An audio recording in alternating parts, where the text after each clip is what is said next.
Hola, muy buenos días, ¿cómo estamos? ¿Listas ya? Buenos días, Dios les bendiga. Pues nos da muchísimo gusto que estemos atentas aquí a nuestro devocional semanal. Acuérdense que son todos los martes, todos los viernes a las 10:30 en punto comenzamos. Y esperamos que todas seamos muy bendecidas, sentadas a los pies de Jesús para aprender toda la riqueza que Él tiene para nuestra vida. Así que, aprendiendo juntas, vamos a orar. ¿Qué les parece? Mientras todas las demás se van conectando, vamos a ponernos en manos de Dios. Padre, te damos gracias, Señor, porque hoy tú estás con nosotros, Gracias, Señor. Señor. Gracias, Señor. Esta mañana ponemos este estudio delante de ti, Padre, para que sea tu Espíritu Santo ministrando nuestras vidas, nuestros corazones, Señor. Mi Dios, oramos para que tú nos instruyas, Padre, para que tú nos ayudes y pueda ser preparado este corazón para hacer esa tierra fértil donde se siembre tu palabra, Padre. Usa nuestras vidas para tus propósitos, Señor. Llena nuestra boca de tu palabra, Padre, ese alimento espiritual que necesitamos el día de hoy, Padre. En el nombre de Jesús. Amén. En el nombre de Jesús. Bueno, les mandamos un abrazo, un saludo a todas. Hola a todas las que se están conectando. Espero que seamos muchas, pero yo sé que el mensaje va a correr por medio de ti, por medio de mí, y espero que seamos edificadas. Bueno, estamos llevando la serie Proverbios de Dios para nuestra vida. Y el tema de hoy va a ser el contentamiento. Lo vamos a repetir porque hace unas 3 semanas que lo compartimos, pero tuvimos muchísimas fallas, pero lo vamos a volver a compartir. Espero que sea de grande bendición para todas. Bueno, el tema de hoy, como les comento, es el contentamiento y es una de las razones más comunes que han llegado a destruir a muchísimos matrimonios, a familias. Por supuesto que es la falta de contentamiento en el corazón. No hay satisfacción, pues entonces hay problemas. La falta de contentamiento está relacionada con un pecado, un mal muy grande, muy arraigado, que se llama codicia. Y este ha destruido la paz de muchos hogares con sentimientos de insatisfacción y un gobierno de ingratitud. La trampa de este mal del descontento lleva a poner la mirada en el oropel ilusorio, pagando un precio muy alto que es la falta de plenitud y el descontento. Nuestro tema de hoy, el contentamiento. Y vamos a leer Proverbios 15, 16 y 17. Más vale ser pobre y obedecer a Dios que ser rico y vivir en problemas. Las verduras son mejores que la carne cuando se comen con amor. Bien, nuestro tema el contentamiento y vamos a comenzar definiendo qué es contentamiento. Según esta palabra, quiere decir satisfacción, estar autocomplacidas. Satisfacción interior que no exige cambios externos. Bueno, primera de Timoteo 6:6 dice, por supuesto, la religión cristiana hace que nuestra vida sea mucho mejor, pero solo cuando uno está contento con lo que tiene. Esto lo dice la palabra, 1 Timoteo 6:6, y vamos a ver también el antónimo de lo que es contentamiento. El antónimo de contentamiento es la codicia. Y codicia quiere decir desvivirse por comerse con los ojos, un deseo desmedido por alcanzar aquello. Sí, la falta de reconocer lo que Dios nos ha dado hace que vivamos en un descontento de continuo con lo que tenemos, con lo que Dios nos ha dado hasta el día de hoy. Y eso nos crea una satisfacción interior, y nos hace vivir en una continua queja, nos hace sentirnos inquietas, y nos hace anhelar cosas, nos hace anhelar más y más y más, ¿no? Hablando de las cosas materiales. Sí. Una de las cosas que tenía y que todas conocemos, yo creo, el pueblo de Israel, ¿no? Cuando estaba en el desierto rumbo a la tierra prometida, cuando el Señor les dio el maná, lo sustentó en todos los sentidos, pero hablando de la comida, por ejemplo, decía, ya estamos hartos, Señor. O sea, ya no queremos ni pensar en el maná, danos carne, ¿verdad? Pero nosotros no somos mejores que ellos. nosotras las mujeres también vivimos en eso, en querer cosas y más. De repente vemos nuestra sala, ¿no? Y decimos, ay, es que esa sala ya está muy viejita, quiero otra. Y le decimos a la esposa, ¿sabes qué? Necesito que me compres otra, ¿verdad? Cuando tu sala, pues a lo mejor sí ya tiene años, pero está en perfecto estado porque la hemos cuidado, está limpiecita, está totalmente funcional, pero hubo algo que creó esa necesidad y la vamos a ver más adelante. Sí. Eclesiastés 1:8 dice, nunca se sacia el ojo de ver ni el oído de oír. Y es verdad. Sí. En esta versión dice, todas las cosas son fatigosas más de lo que el hombre puede expresar. Nunca se sacia el ojo de ver ni el oído de ver. Pues la parte de lo que tú leíste, sí. ¿No? Bueno, vamos a ver el origen del descontento, porque a lo mejor ya nos empezamos a identificar en algunas áreas, pero tenemos que descubrirlas para que pueda nosotras mismas desarraigarnos de eso. Entonces, el origen del descontento es un pecado que se llama codicia, y también está unido fuertemente, porque de ahí se originó, es con el orgullo. Y Satanás es el primero en sentir el descontento, estando en una plenitud, el deseo más. Ezequiel 28 del 13 al 15 nos da luz en el aspecto de ver el origen del descontento. En Edén dice, en el huerto de Dios estuviste, y desde aquí comenzamos. Si él estaba en el huerto de Dios, estaba en un estado de plenitud, en el aspecto de estar salvaguardado, protegido, satisfecho, provisto de todo lo necesario para su sustento. Entonces, bueno, vamos a seguir leyendo. Esa sería la primera parte que él tenía. Él estaba provisto, él tenía un lugar donde habitar, un lugar, y pertenecía a alguien muy importante, que es a Dios. Dice, de toda piedra preciosa era tu vestidura, de cornerina, topacio, jaspe, crisólito, berilo y onís, de zafiro, carbunclo, esmeralda y oro. Los primores de tus tamboriles y flautas estuvieron preparados para ti en el día de tu creación. Pero vemos que su vestidura de piedras preciosas y muy valiosas para nosotros, pero ¿cuántas veces tú te has puesto un vestido, una prenda con todas estas?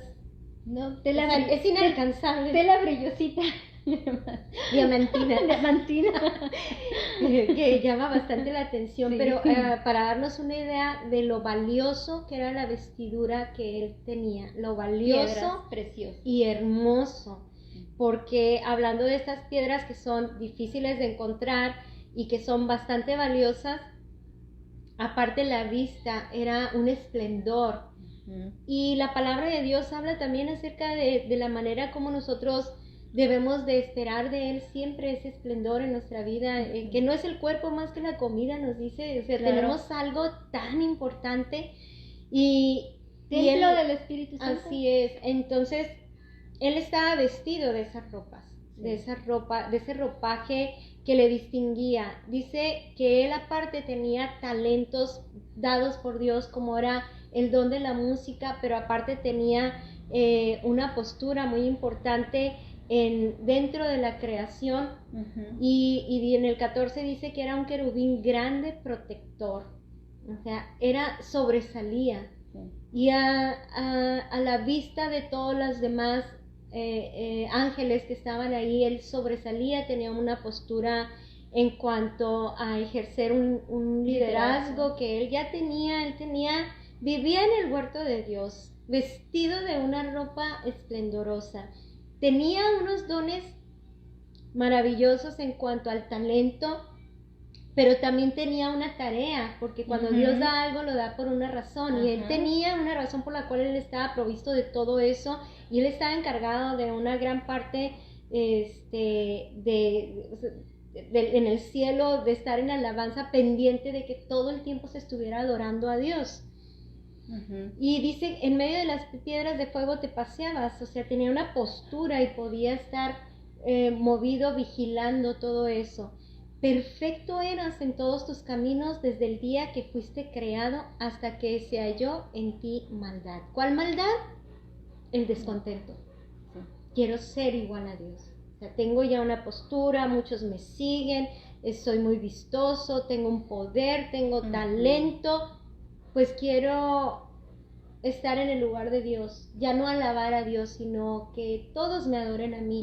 Y es una parte muy interesante de descubrir, porque es la misma manera como fue engañada Eva, y querer ser igual a Dios trajo a ella un descontento, teniendo todo lo que ella necesitaba, todo lo que ellos llegaron a necesitar lo tenían. Entra el descontento, y de ahí que todos somos arrastrados y traemos ese detalle del descontento que debemos descubrir y desalojarlo de nuestro corazón, y se manifiesta de muchas maneras porque es parte de la naturaleza pecaminosa. Entonces, descontento, por ejemplo, en el salario del esposo. No te casas enamorada y tú dices, ay no, el amor nos va a sustentar, pero ya la hora en el caminar empiezas a ver por qué no ganas más, por qué no me das más, por qué, y empieza a haber ejercerse una presión y hay una insatisfacción. Igual puede ser que los dos trabajen, ganen muy bien y no se sacien de tener ese descontento.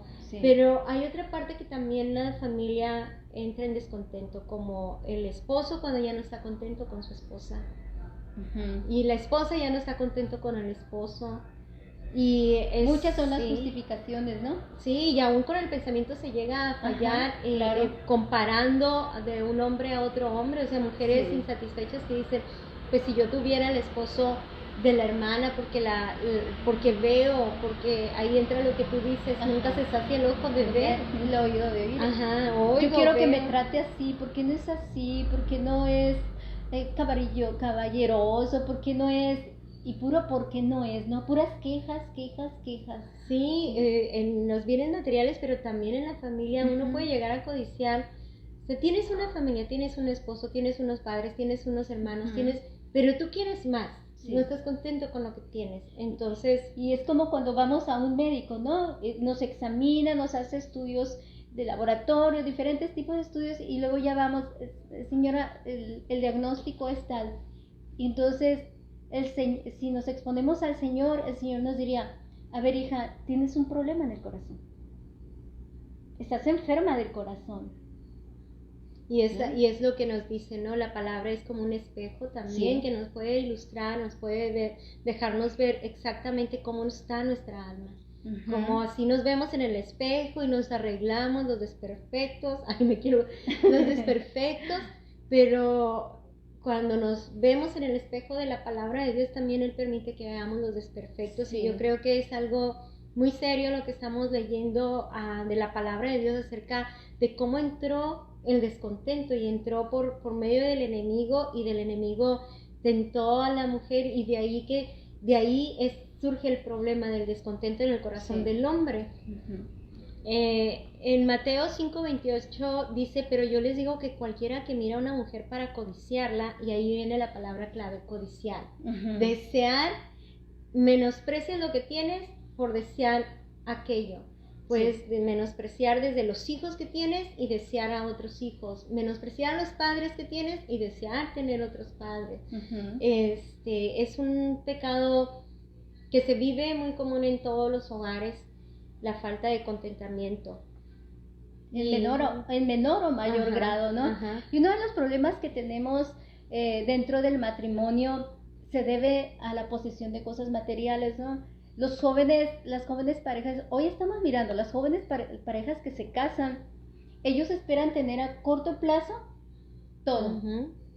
Lo que a lo mejor nosotros en nuestra época, cuando nos casamos, bueno, lo que tenemos el día de hoy nos ha costado bastante, ¿no? Nos ha costado en años, 20 quizás, más, para unas más todavía, porque ha costado esfuerzo, perseverancia, el poder estar contento en el momento e irlo haciendo poco a poco. Pero ahorita los jóvenes quieren todo así, microondas, le llamamos el efecto microondas, ¿no? Y lo que hacen es que se endeudan, están los créditos bancarios a la mano, y dicen, ok, agarran un crédito, me compro todo lo que necesito, pero se llenan de deudas, y a veces eso los lleva al tope en donde ya no pueden con ello. Entonces, ¿qué surge? Bueno, pues la problemática en el matrimonio, ¿no? Las discusiones, los pleitos, el no poder pagar las deudas, y eso los rebasa y los puede llevar o los lleva al divorcio. ¿Todo por qué? Falta de contentamiento. Bueno, Eclesiastés 5:10 lo menciona como amor al dinero, en este caso como un tipo de idolatría que está ocupando el corazón de la gente. Estamos hablando, por ejemplo, en cuestiones materiales, pero puede ser un tipo de idolatría en el corazón que te lleva a menospreciar lo que tienes, como las bendiciones que Dios te da, como el esposo, los hijos, la casa, el techo donde vives, sea propio o sea rentado. Es un lugar donde vives. Y cuando se endeudan esos jóvenes o quizás parejas mayores, ¿qué te exige? Pues te exige más horas de trabajo, te exige a lo mejor los 7 días de la semana, y todo repercute ¿en qué? En el matrimonio, en lo que tú quisiste forjar y que fuera una bendición, pues fue todo lo contrario. Pero dice la palabra en Lucas 12:15, en la parte B: no vivan siempre con el deseo de tener más y más. No por ser dueño de muchas cosas se vive una larga vida y feliz.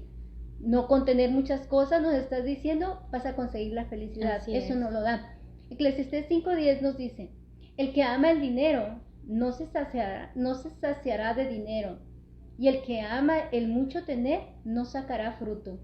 También esto es vanidad. Entonces habla de un pecado que es el orgullo, que es la codicia, la vanidad, está ligada a todo esto, el amor a... Pero Dios nos está abriendo nuestros ojos y vamos a poder ir ubicando nosotras mujeres si hay descontento en nuestro corazón en alguna de estas áreas.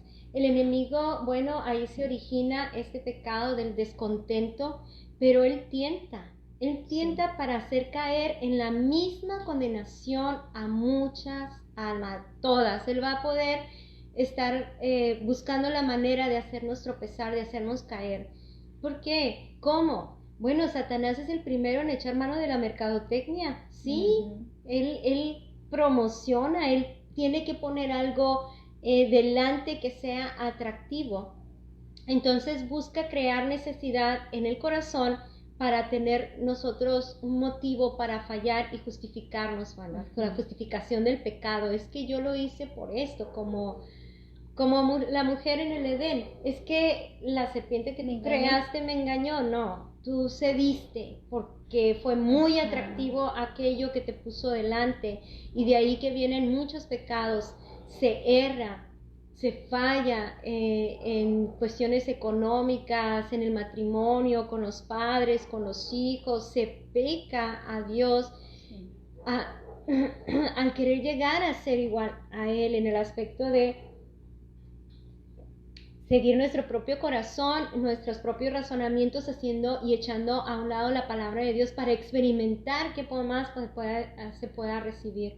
Y de esta manera el enemigo acrecienta el número de condenados a la insatisfacción y desdicha, igual que él. Y la palabra nos advierte acerca de eso, dice: porque no ignoramos las maquinaciones de Satanás, de nuestro adversario. Y el día de hoy nosotras como hijas de Dios no debemos de ignorar, pero muchas veces sí estamos ignorantes de ellos. Él dice, tú necesitas esto. Esa es la manera que opera la mercadotecnia. Te presenta una necesidad y se cae redondita. Ya no te contentas con el trapeador, quieres el ¿cómo se llama? El de multi... no sé cómo se llama. La escobita esa que ya es un motorcito que anda... Ay, no, yo necesito ese porque no puedo limpiar bien. No, ahora con el coronavirus se inventó esto. Yo lo necesito. Entonces, de igual manera, él dice, tú necesitas esto. De hecho, no podrás ser feliz si no lo tienes. Su meta es hacer creer que necesitamos algo más que Dios y más de las bendiciones provistas por Él. A veces nosotras las mujeres como amas de casa decimos, es que como justificación como justificación a nuestro esposo, no, oye, es que yo necesito que me cambies esto, ya mira, cómprame esto, cómprame lo otro. No, porque no se puede. Es que no me lo merezco. Mira todo lo que trabajo, si yo me doy. Empezamos a justificarnos. pero eso no debe de ser. Así Y entonces vemos señoras, mujeres insatisfechas. El enemigo nos dice, Dios no ha provisto todas tus necesidades, así como le habló a Eva, Dios no lo ha hecho, Entonces vemos la falta de contentamiento, hay una falta de contentamiento de nuestros padres, por los padres que Dios nos dio, porque no nos satisface la forma como nos tratan, o cómo queremos, o cómo nos trataron, porque a veces todavía vivimos en el pasado, ¿no? Por el esposo que tenemos, no, pues es que si mi esposo me tratara así, no, es que si mi esposo me diera lo que le da a mi amiga. Engordó. Sí, es totalmente descuidado, ya ni me toma en cuenta. Tenemos un montón de cosas que podemos decir de nuestro esposo, ¿no? Los hijos, es que mis hijos son de rebeldes, es que mis hijos no me ayudan, es que mis hijos, puro es que, por el trabajo, por los bienes, entonces no consideramos que sea lo mejor. Los rechazamos y los menospreciamos. Justamente hacemos lo contrario que Dios nos dice, sean agradecidos en todo y por todo. Den gracias. El pecado de la codicia es algo que Dios contempló desde un principio y a su pueblo santo, desde cuando Él dio las leyes, dio la ley para que se pudiera conocer el pecado, poderlo identificar. Sí. Y poderlo desechar del corazón.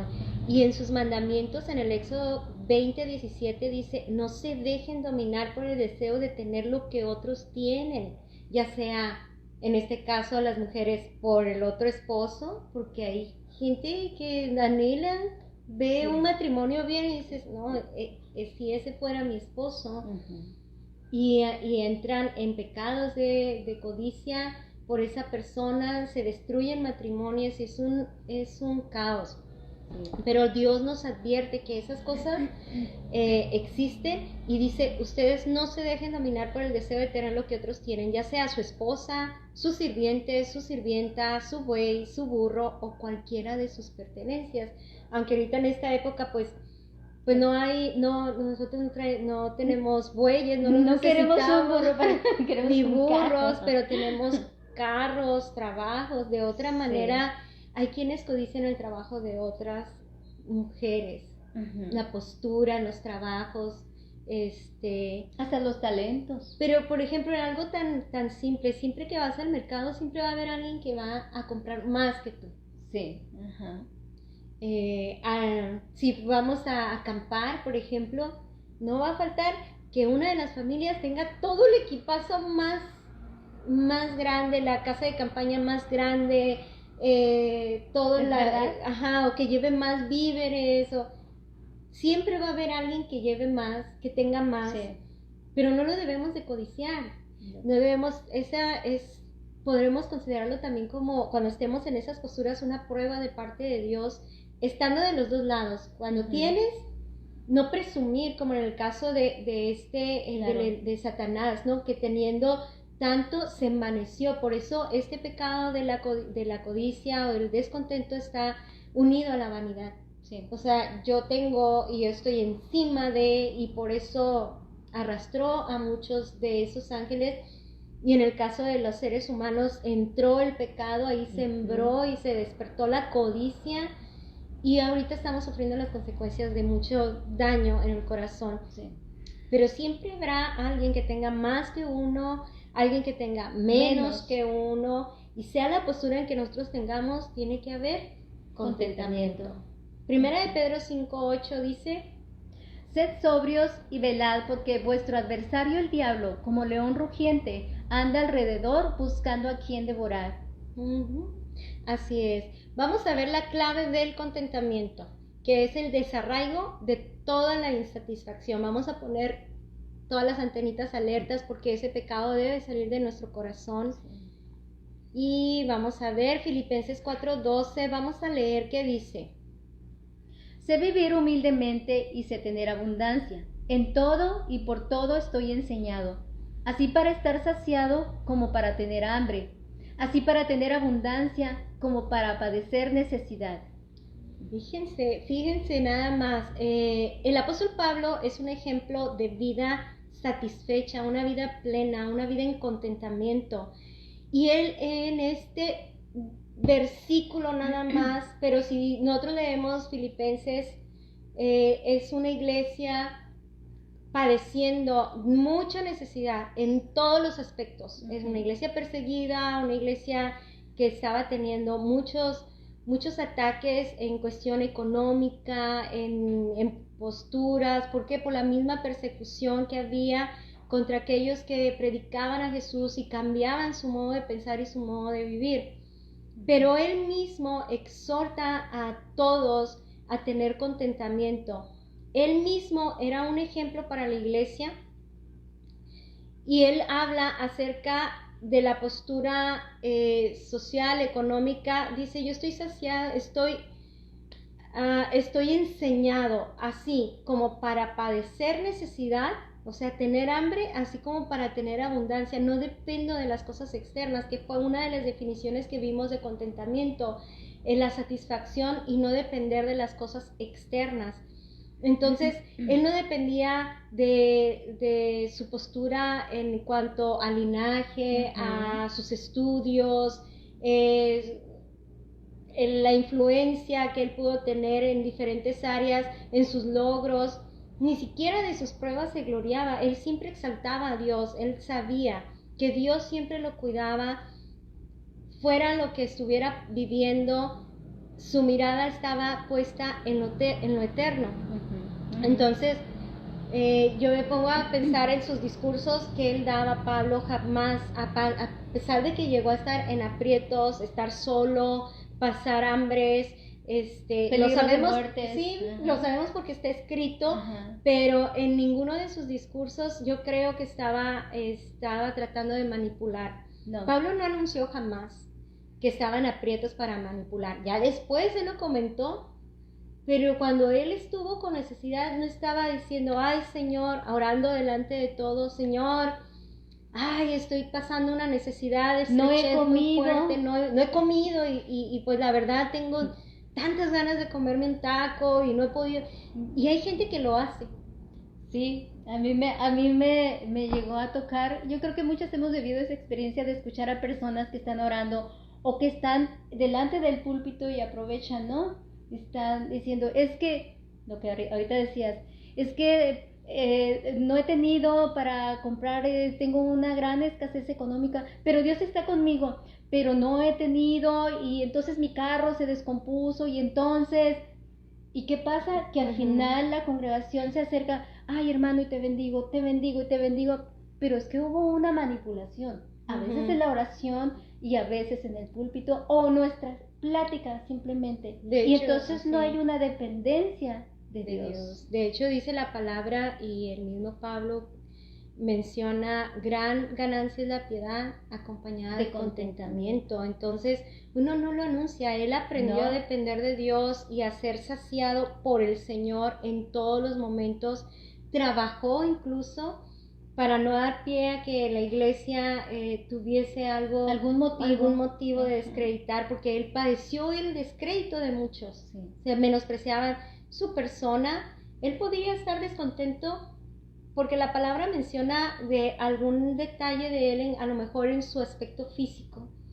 La iglesia de Corintio lo menospreciaba, de decir, bueno, tú, o sea, te ves muy fuerte en tus cartas, pero en presencia eres menospreciable. Quizás su aspecto físico no era un hombre grande, no sé, bueno, no me imagino, pero algo que imponía su presencia, pero era menospreciado y siempre batalló en esa área y pasó mucha necesidad, pero Dios era quien le proveía en todo tiempo. En sus disertaciones, no, como dices, no estaba pidiendo la ayuda, manipulando de alguna manera, y hay quienes que lo hablan y reciben y dicen, no, pues ya encontré mi manera de vivir, y pues entonces usan la piedad como una forma de ganancia. Es cuando se caen en descrédito. ¿Por qué? Pues no son gente que conoce a Dios, que ni le interesa conocer a Dios, tampoco está dispuesto a padecer por causa de él, ni aprender a través de las pruebas.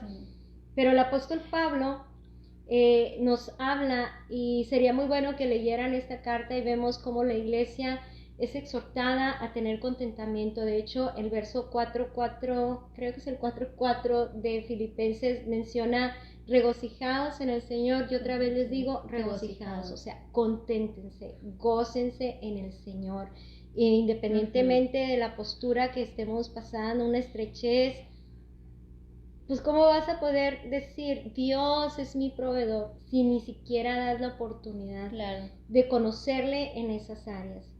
Cuando conocemos a Dios como nuestro Dios proveedor, en medio de la escasez, en medio de la necesidad, no hay otra manera de conocer a Dios en ese momento más que en ese momento de necesidad, pero no le damos la oportunidad muchas veces. Podríamos decir entonces que el apóstol Pablo no era bendecido. Era y fue totalmente bendecido. Él vivía en plenitud. ¿Por qué? Porque tenía a Dios en su vida, tenía a Dios en su vida, y dice la palabra que Él es la plenitud. Entonces nosotros tenemos también la plenitud. Así es. Y mantenía sus ojos atentos al autor y consumador de la fe. Esa es la clave. Hebreos 13:5, abran sus Biblias, anótenlo, grábenlo, memorícenlo.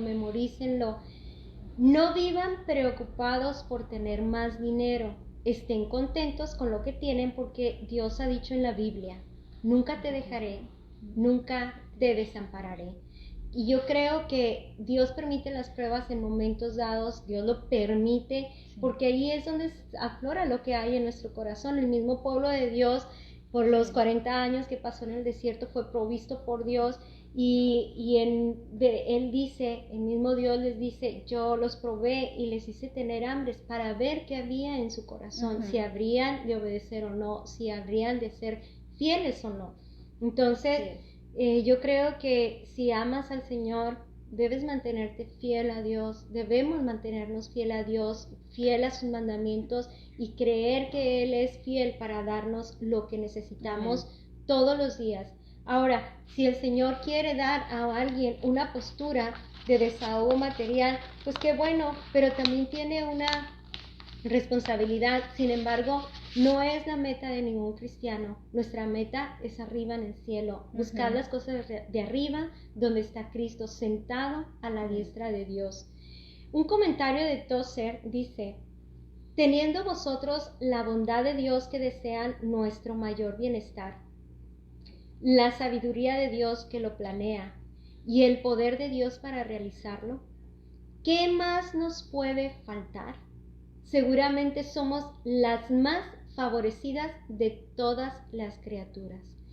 Tozer habla de una plenitud. Tenemos a Dios, Él es la mayor bondad que nosotros tenemos, a Jesús. Tenemos toda la sabiduría de Él, que planificó toda nuestra vida hasta nuestro fin, y el poder de Dios en nuestro corazón para llevar a cabo su voluntad. Entonces, ¿qué nos puede faltar? Yo creo que el pensamiento que nos debe de gobernar a todas es: Dios y lo que Él ha provisto es todo lo que necesitamos. Lo resumimos en: Dios es suficiente. Amén. Bueno, vamos a concluir con nuestro tema del contentamiento. Ok. Conclusión: la gratitud es una actitud de alabanza a Dios que trae vida, que nos trae vida, gozo, nos trae plenitud. Y cuando entendemos esta verdad, hacemos de la gratitud un estilo de vida, lo hacemos parte de nuestra vida, fluye. Entonces, el consejo es que seamos agradecidos en todo y por todo, y vivamos contentas con lo que tenemos, sea mucho, sea poco. Amén. Debemos descubrir la raíz del descontento y al descubrirla nos debe llevar a hacer reformas en nuestras vidas, a valorar y agradecer todo lo que Dios nos ha provisto y lo que Él hace por nosotras. Un hogar, una familia, sustento, abrigo, pero sobre todo Él. Dios debe ser el centro de nuestra vida y nada lo debe de suplantar. Así nuestro corazón podrá vivir en plenitud, contentas. Vamos a orar. Padre, quiero agradecerte, Señor, porque tú nos hablas, Señor, y es un tiempo que Todas debemos descubrir si hay alguna raíz y si hay alguna persona que está pasando por estrechez y ve a otra persona que está en abundancia, con contentamiento, Señor, porque en ocasiones estamos de un lado y en otras ocasiones estamos de otro. Sea cual sea nuestra necesidad, ayúdanos a confiar, Señor, a creer, a aprender, a vivir, Señor, en esa plenitud y salvaguardar ese depósito de riqueza que eres tú mismo en nuestro corazón, en nuestra vida, en nuestra persona, y sobre todo, Señor, que te tenemos, tú eres el que nos ayuda. Señor. Bendice cada hogar, bendice cada matrimonio, cada familia, a cada padre de familia, a cada hijo, Señor. Trae contentamiento en las relaciones interpersonales, en el trabajo, en el sueldo. Bendice, Señor. Te lo pedimos y te damos muchas gracias, Padre, en el nombre de Jesús. Amén. Dios las bendiga. Bendiciones.